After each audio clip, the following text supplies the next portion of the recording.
Here in Kodiak, we cover all the way up to the Arctic and all the way out to the end of the Aleutian Islands, and then the whole Bering, so our area is enormous. My name is Simon Ochoa, and I am an aviation survival technician here at Air Station Kodiak, as well as a rescue swimmer. Zachary Thoman, I'm an aviation maintenance technician. My name is Matt Keiper. I'm a helicopter pilot with the United States Coast Guard. John Rauschenberger. I am the co-pilot for this particular rescue. It was June 7th, 2016, when the call came in. We ended up leaving Air Station Kodiak at about 5 p.m. To head north towards Nome.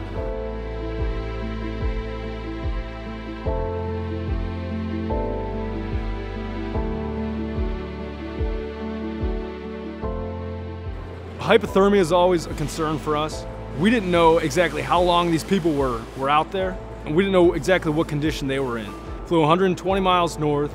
This was about 11 p.m. We located the survivors in the boat.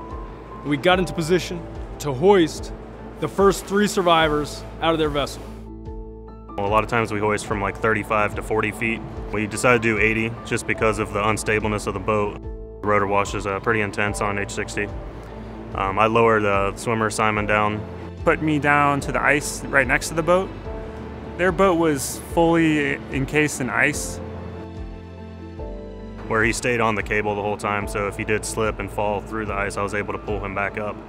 It was cold. I remember when I first opened the door, like to start the hoisting down, my hands got really cold, like from reaching outside and working with like the metal cable. My hands were frozen by the time we were done. They'd been out there for a few days, but they seemed to be in good spirits. I think when they saw me come down, I think they realized, wow, we're really in distress, and it's time to go.